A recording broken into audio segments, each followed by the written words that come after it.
Welcome to the deep dive. Tonight we are throwing out the conventional playbook They completely, really are. especially when it comes to space exploration. Forget distant galaxies, forget theoretical probes for a minute. If you've ever looked up at the night sky and wondered, if we are truly alone, then you need to prepare for a philosophical journey. Oh, absolutely. This one posits that we've had the homes of advanced extraterrestrial life in plain sight this entire time. Exactly.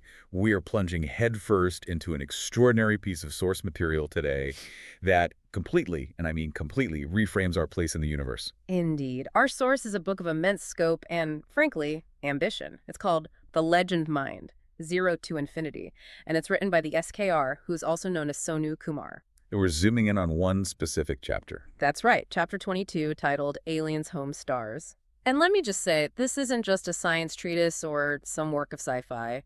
It's a deep dive into a painstakingly constructed worldview, one that fuses ancient spirituality, modern cosmology, and a surprisingly critical take on human civilization. So our mission for this deep dive is to unpack that cosmology. Yeah. And I like your idea of treating it like a script. Yes, like the dense, intricate script for some massive universe-spanning epic. It's all here. You've got wise guardians, forbidden zones, a shocking intelligence hierarchy, and an ultimate hidden agenda. Okay, before we even get to the aliens and their star homes, we have to understand the foundation, the philosophy that allowed the author to even reach these radical conclusions. It's a critical context. It all starts with an acronym, LEGEND. This acronym basically encapsulates his entire spiritual and analytical framework. Right, and it stands for L, legacy, E, even, G, God, E, and N, not D, demons. Just reading that structure aloud. Legacy, even God, and not demons. It tells you right away this isn't light reading. Not at all. It feels like a guide to, I don't know, eternal spiritual persistence against destructive forces. It's heavy stuff. And what stands out immediately, right on the first few pages, is the dedication. It's dedicated to the immortal guru, the Lord Shiva. And the core imagery, the book's whole purpose, is labeled right there on the cover, Third Eye Opener. And that's not just, a cool marketing phrase. It's not incidental.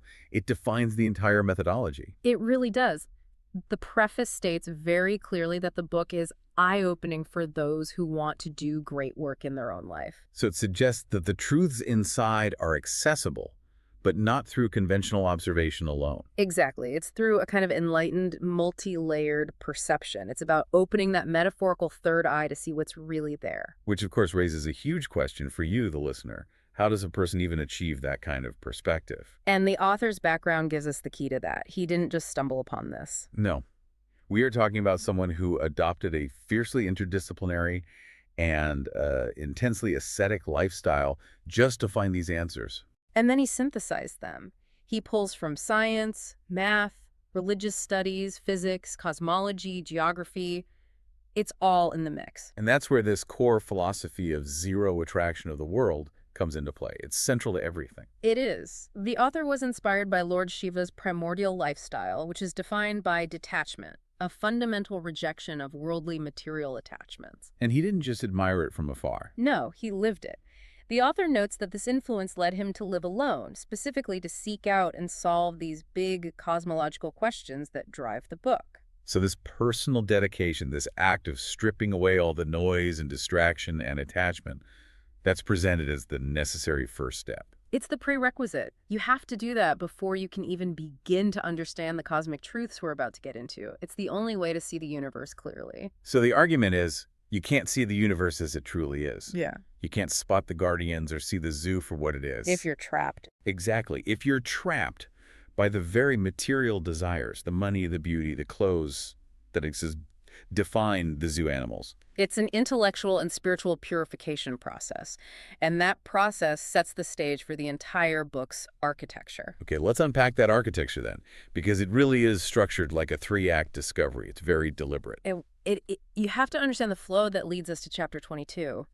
The book is structured logically into these units, almost like steps toward enlightenment. It starts with Unit 0. Right. Unit 0, Legends, Self-Improvements. This is the foundational wisdom. It's all about internal growth, self-soul, mind awareness. It's the personal mastery you need to even start the journey. And you move on to Unit 1, which is called 10 Shades of the Legend. And this is the observational unit. This is where the author takes that foundational wisdom from Unit 0 and applies it to the real world. So he's looking at how different professions, monks, leaders, politicians, how they operate and, sometimes fail in their execution. It's basically a survey of the zoo inhabitants, to use his own analogy. He's studying the behavior in the enclosure. Which brings us to Unit 2, where our chapter 22, resides. And this unit is labeled Legend Unique Questions. And this unit is the synthesis. It's explicitly defined as the application of that internal growth from Unit 0 combined with the rigorous external observation from Unit 1.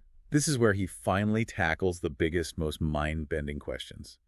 The nature of infinity, the construction of Earth, multiple universe theories. All the big ones. And this is where we have to just pause and appreciate his methodology, because the author is very careful to set expectations for Unit 2. He is. He states that the answers provided, including the structure of the cosmos we're about to discuss, are given in a rough way or big picture, not in perfect way. He's not claiming to have all the final detailed answers. He's not claiming to be infallible. And this is such a crucial distinction. It really underscores his true intent. Which isn't to deliver a static final answer. No, not at all. The goal is to inspire the next generation of thought.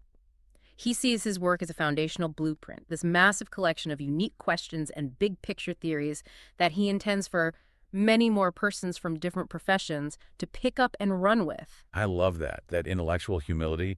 It's a call to action. He's basically saying to scientists, astrologists, mathematicians, computer engineers, physicists, work smart on this question for better knowledge. It's like he's saying, look, I, through my spiritual focus, saw the outline of the universe. Now you, with your professional tools, go draw on the details. And that leads us directly to the cosmological claims. The structure and depth of this preparatory work, the dedication to inner truth and observation, it's what lends weight to the dramatic thesis of Chapter 22. Right. If we accept the premise that the universe is only truly visible through this lens of zero attraction, then we have to seriously consider what these enlightened eyes are seeing. That premise alone forces us to reevaluate our whole concept of space. So let's get into it. Let's introduce the primary earth-shattering claim that completely redefines the night sky. Let's do it. The twinkling stars we see every single night, those distant pinpoints of light, they are not, in fact, thermonuclear suns of other solar systems. Here it comes. They are the homes of aliens. They are physical dwellings. And that is the first narrative beat that just completely flips our understanding on its head. It's stunning. It means the universe is far more densely populated and structured than we could possibly imagine. And these homes, they belong to creatures who are categorized as, and this is a direct quote, part of creatures with excellent intelligence than human intelligence. So the hierarchy is established immediately. They are smarter than us, and they have literally built their homes in the sky. But the truly revolutionary part isn't just that they exist, it's why they exist in relation to us. Right. And to truly grasp that alien-human relationship, the author introduces this concept that Earth itself is structured according to their management principles. We have to dissect this analogy. It's powerful, and it's frankly pretty uncomfortable. The analogy of the Earth as a megazoo. This is the central mechanism he uses to just strip away human exceptionalism. Let's walk through his logic, starting from our point of view. Okay, so when we as humans create a zoo or a national park or a wildlife sanctuary, we are the administrators. We set the boundaries, we provide the water and the food, and we let the creatures live, somewhat independently, but it's all within our regulated space for their own welfare, supposedly. Right. Now, the book asks you to apply this model cosmologically, but reverse the perspective. Earth, in the grand scheme of things, is a mega zoo.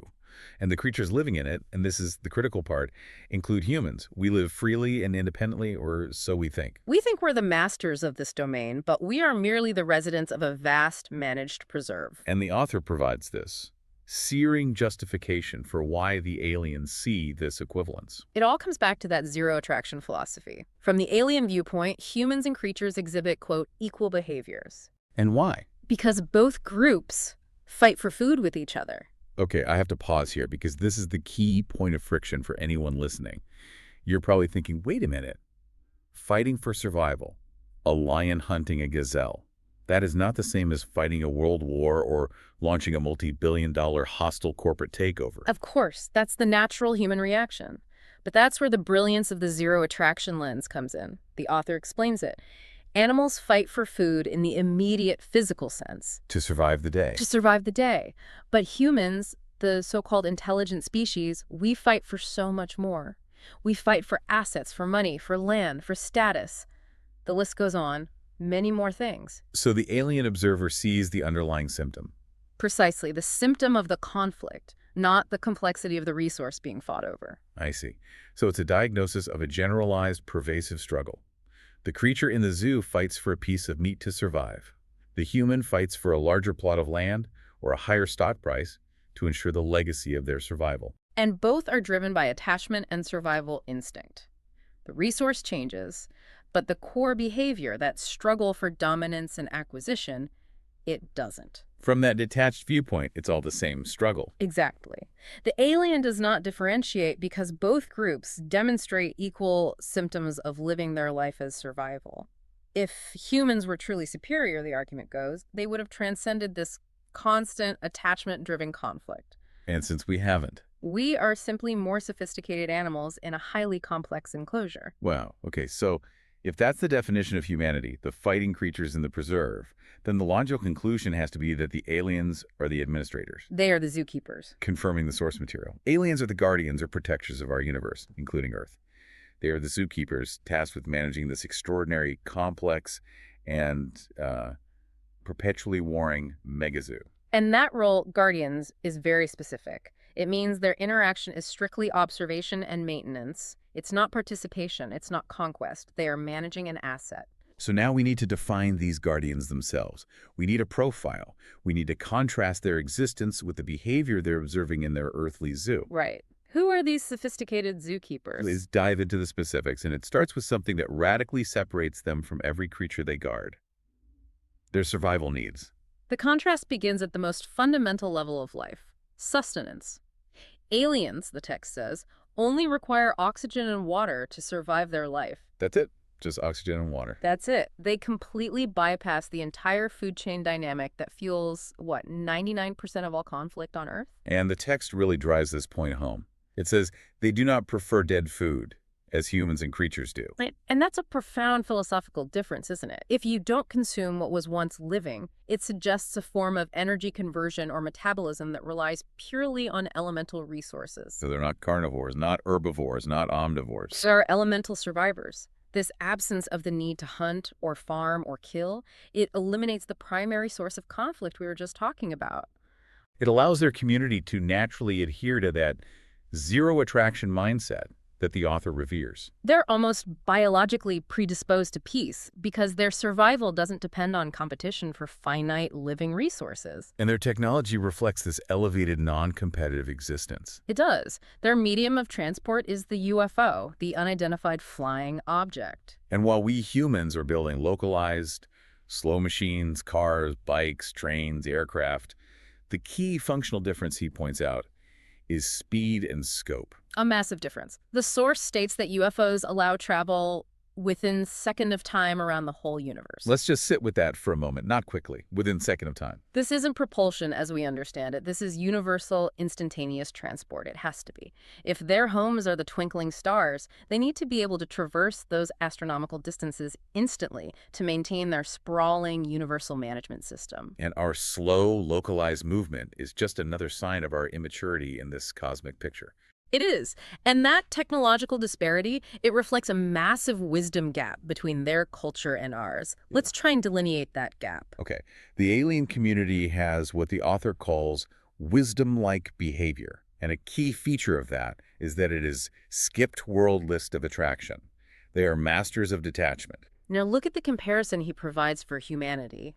Humans, conversely, fall on list of attraction, and he lists our shackles. Food, clothes, money, assets, person beauty. And he adds, and many more things. The alien observer, who is detached from all these vanities, sees our constant pursuit of material gain as just a sign of spiritual and intellectual backwardness. It's the hallmark of a creature that is still just struggling for mere survival, rather than seeking any kind of higher wisdom. Exactly. This philosophical chasm, the difference between the detached observer and the obsessed participant, it's absolutely central to the entire narrative.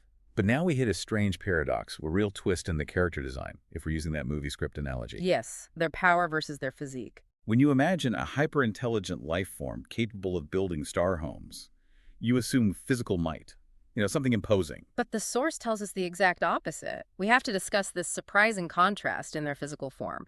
They are, quote, physically weaker than humans. And he gives details. They're described as short, generally 3 feet to 4 feet in height, but with a significantly bulky head compared to a human head. The text explicitly confirms their fragility.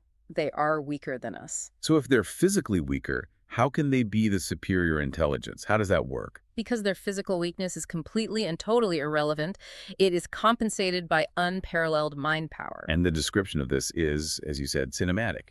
Aliens do most of work through the mind power without physical body. This is a radical redefinition of what labor even is. They aren't builders in our sense, relying on hands and tools and machinery. They are thinkers. They're telekinetics. They execute complex tasks, maybe even building those star homes we see at night, purely through focused mental capacity. While humans, Yeah.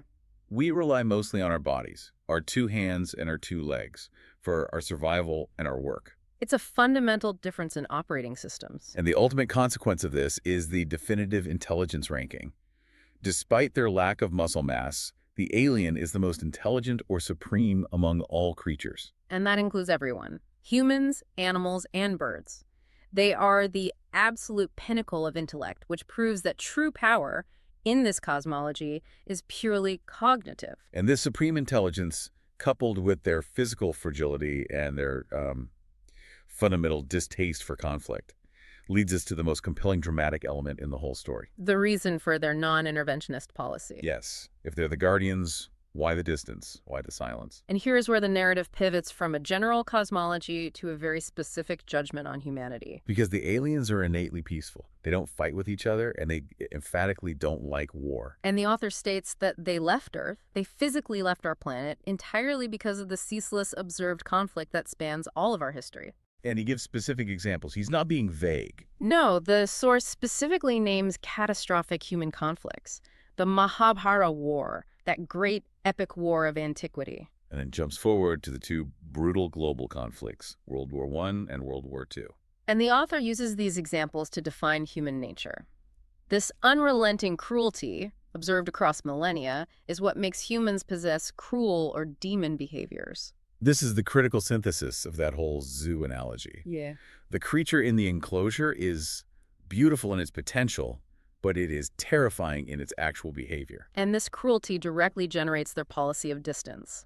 The text confirms that the aliens want to communicate with us. But they can't. They are afraid to talk directly to us because of our fighting behavior. Let's interrogate that fear for a second. It's an intellectual fear, right? Not necessarily a physical one, though their physical weakness must contribute. I think so. And the author uses the perfect parallel to explain it. Just as we humans construct zoos for lions and tigers. But we're afraid to go meet those powerful animals directly. We wouldn't just Right. walk into the enclosure. Exactly, because of their cruel or aggressive behavior. In the same way, the aliens, the superior intelligence, are afraid of direct human contact because of our cruel behavior. We are the dangerous animals in the cage. That's the implication. The beings capable of instantaneous universe travel and mental construction are actively avoiding us because we are morally volatile. That is an astonishing conclusion. It really is. But despite their fear, they maintain rigorous observation. They have base operations, which the author pinpoints to 2 specific, very real-world locations. They are keeping constant tabs on us. The source confirms they keep on watching humans' activity in Earth via UFO. And to do this, they have established permanent operational hubs. And interestingly, these hubs align perfectly with human legends of mystery and vanishing. So the first headquarters is the one everyone knows, the infamous, globally recognized Bermuda Triangle in the Atlantic Ocean. And the second is the equally mysterious, though maybe less known in the West, the Dragon Triangle, or the Devil's Sea in the Pacific Ocean near Japan. These 2 places, notorious for unexplained disappearances of ships and aircraft for decades, Are revealed in this text to be the twin hubs for alien observation and management of the megazoo.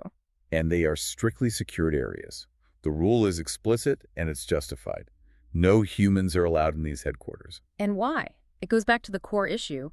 The human behavior of constantly fighting with each other, they cannot risk introducing our conflict or our material attraction into their operating bases. The ultimate irony here, the ultimate indictment of mankind, is that the most powerful entities in the cosmos cannot land openly on Earth. because they fear the subjects they were appointed to protect. And this brings us to the highest level of this entire cosmology, the aliens' ultimate hidden agenda. Why are they watching us so intensely? The answer is revealed through a necessary peek into the structure of existence itself, as outlined in the very next chapter, chapter 23, Three Worlds in Our Universe. This is the deepest layer of the cosmic structure. We need to really detail this to understand the alien motive. Okay, so the author defines three distinct worlds. First, there is the white world. Which is essentially heaven. Essentially. This world is occupied only by humans, but, and this is key, as in the form of God. This is the highest spiritual state that our species can achieve. Okay, so white world is heaven, then what? Second, we have the black world, which is hell, the realm of pure darkness and struggle. And third? Third, we have Earth, which is defined uniquely as a combination of the heaven and hell worlds together. So we're living in both simultaneously, a physical paradise and a moral inferno. That's a good way to put it. And this cosmology immediately places the aliens in a very specific context. Right. Where do they fit in? They only belong to the black world and Earth as another world. They are creatures of this lower, combined, or darker plane. And crucially, They do not belong to the white world. That highest spiritual plane where the God-form humans reside is inaccessible to them. and that is the core tragedy of this supremely intelligent guardian class. It is. Despite all their wisdom, their mind power, their capacity for peace, they have a massive unmet cosmic objective. Which is communication with the white world. Yes. The source material says they tried almost everything as a community, using their vast technological and mental superiority, but they failed. They could not communicate directly with the realm where God live in form of humans. That failure completely inverts the narrative we've been tracking. It really does. The creatures who build homes in the stars, who zip across the universe in a second, who solved survival by needing only oxygen and water, they're stuck. And they are now dependent on Earth humans to communicate with the white world. Just think about that cinematic twist. The entire sophisticated millennia-long observation project. Maintaining two secure headquarters in the Bermuda and Dragon Triangles, constant UFO surveillance. It's not about controlling us, it's about waiting for us to evolve. They are watching us, the fighting, material-obsessed creatures, waiting for one of us, for humanity to ascend to that white world state, because they believe we are the only potential bridge they can use. That implies that humans, the violent, distracted residents of the megazoo, are somehow the key to achieving universal spiritual completeness. It's an incredible paradox. Despite our defining cruel or demon behaviors, we possess a unique spiritual potential, a capacity to live as in the form of God, that the aliens, for all their intelligence, simply lack. The white world is reserved for us, and the aliens need us to open the door. This dependence, it forces us to see ourselves not as the mistake of the universe, but as its final, volatile, and somehow essential component. It raises huge questions about why that God form is exclusively human. Is it because only a being that's capable of both heaven and hell, a creature that can experience both extreme attraction and ultimate detachment, is the only one who can make that final leap? That is an astonishing thought. It takes us from twinkling physical structures in the sky to a profound universal spiritual mandate. It really does. Okay, let's synthesize the overarching thesis that's laid out in Chapter 22 and tie it all back to the star homes. Right. The author brings it full circle, back to societal structure. The sun is confirmed as the undisputed head of our solar system. It provides the necessary energy for the zoo. But the stars? The stars are the physical manufactured colonies of aliens, and this structure is presented as a kind of sociological necessity. The author posits that society naturally forms colonies because, quote, group lead to creation of society. So just as human groups created villages, then cities, then empires, the groups of hyper-intelligent aliens created stellar colonies to house their societies. And these colonies, seen from light years away by us, the unenlightened, they just look like tiny flickering points of light. But they're bustling, highly technological, and spiritually focused communities. The implications are just astronomical. If every twinkling star you see is a functioning, non-materialistic community of guardians, then the universe is not the empty, cold place we imagine it to be. It's a densely managed, constantly observed, and deeply populated cosmos. A very different picture. And the final critical takeaway, the reassuring conclusion that the author provides to alleviate our fear of the unknown, is that we never need to fear an invasion. They are not conquerors. We are told explicitly. Yeah. So never afraid about aliens' invasion in Earth because they're all having peace mindset than any humans. They are purely guardians, observers, and custodians of a very difficult asset, which is Earth. Their agenda is fundamentally peaceful and, as we've discussed, dependent on our spiritual ascent. They fear our violence. They do not covet our resources. Why would they? Their resources are oxygen and water, which are readily available everywhere in the universe. They covet our potential. This entire narrative, it really forces you, the listener, to confront your own material attachments and behaviors. It does. We are told that we are the fighting, cruel inhabitants of a zoo, completely distracted by clothes, money, and beauty. Right. And yet, we hold the key. We hold the key to the alien community achieving their supreme communication goal with the white world. Which leaves us with a really important question for you to mull over long after this deep dive is over. If the supreme intelligence of the universe views your daily struggle for money, for status, for land, as morally equivalent to an animal fighting for a piece of meat, And if their sole goal is to leverage humanity to communicate with a higher, godlike existence, the white world, what does that imply about your personal responsibility? does it mean that every time you choose peace over conflict or detachment over attraction, you are not just improving your own life, but you are potentially advancing a stalled, universe-wide communication project? What small act of detaching from that list of attraction could make you the very key element that these ancient, wise guardians have been waiting for all these millennia?